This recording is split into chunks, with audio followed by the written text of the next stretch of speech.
Good morning, everyone. Boker Tov. During these days of Elul, we recite Psalm 27. LeDavid, Hashem Ori V'Yishi, God is my light and my salvation. We recite this psalm twice a day, morning and evening. And one of the reasons given why we recite this psalm is because it says that during this period of the time of the year, of I am unto my beloved is unto me, Elul, Ani L'Dodi V'Dodi Li, the 13 attributes of divine mercy are radiating from God in this world. We could access God's compassion, mercy, and kindness. And the Psalm 27 mentions God's name, Hashem, 13 times, corresponding to the 13 attributes of divine mercy. What is the source of the 13 attributes of divine mercy? It's the story of the golden calf. When the Jewish people worshiped the golden calf, God ultimately forgave the Jewish people after Moses pleaded for forgiveness.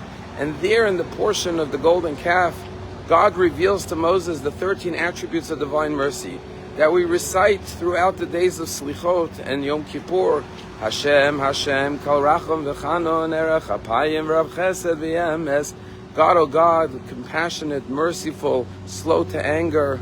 And we mentioned 13 different attributes of God. There was a story that happened in a courtroom in Israel. It was a labor court, and an elderly, older gentleman came in with a young man, and he stood before the three judges to present their case. And the young man, his name was David, he was about 22 years old, says to the court, I worked for Sadia, this older gentleman, in Machne Yehuda in the Shuk in Jerusalem.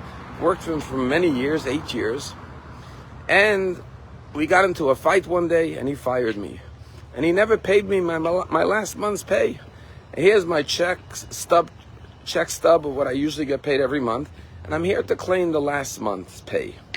The court looked at Sadia, this older gentleman, and said, what do you have to say? And he said, it's true, I fired him and didn't pay him, and I refused to pay him, and he won't get a shekel, he won't get a red cent from me. The court said, what do you mean? You have to pay him even though you fired him. You have to give him his month's pay, his last salary.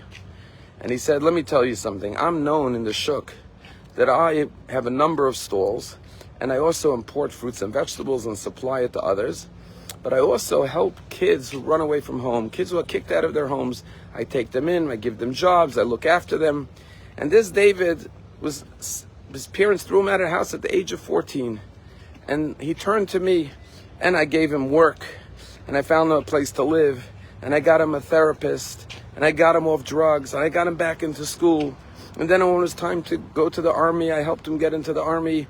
And when he would come home on the weekends, I would give him work.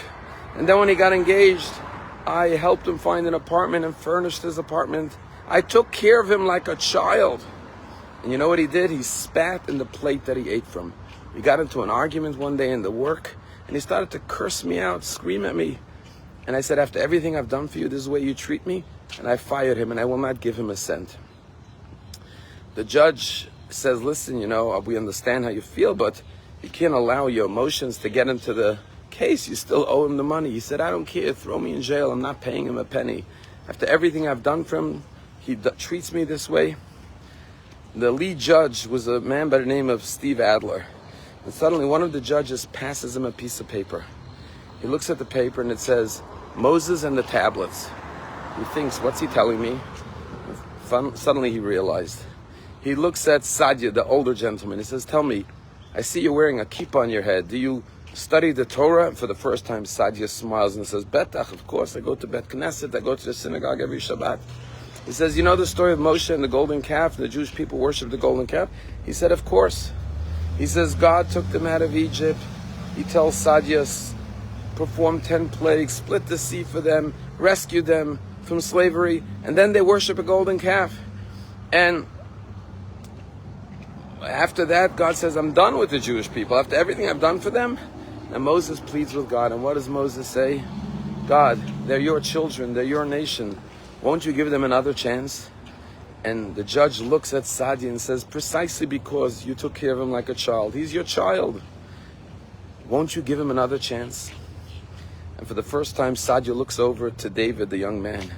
And David looks at him for the first time. And David starts to cry. And he says to Sadia, I couldn't sleep last night. I was thinking, how can I possibly come in here after everything you've done for me and challenge you in court? Please give me another chance. I'm sorry. And at that point, Sadia said, of course, I'll take you back. You are like my child. And they embraced in the courtroom. And they walked out of the court hand in hand as a father and a son. This is the story of the golden calf. This is the story of God's forgiveness. This is the story of the 13 attributes of divine mercy. That's why we recite LeDavid, Psalm 27, to invoke these 13 attributes of divine mercy. And we ask God, yes, whatever we have done, we're your children. Please give us another chance. Have another wonderful day.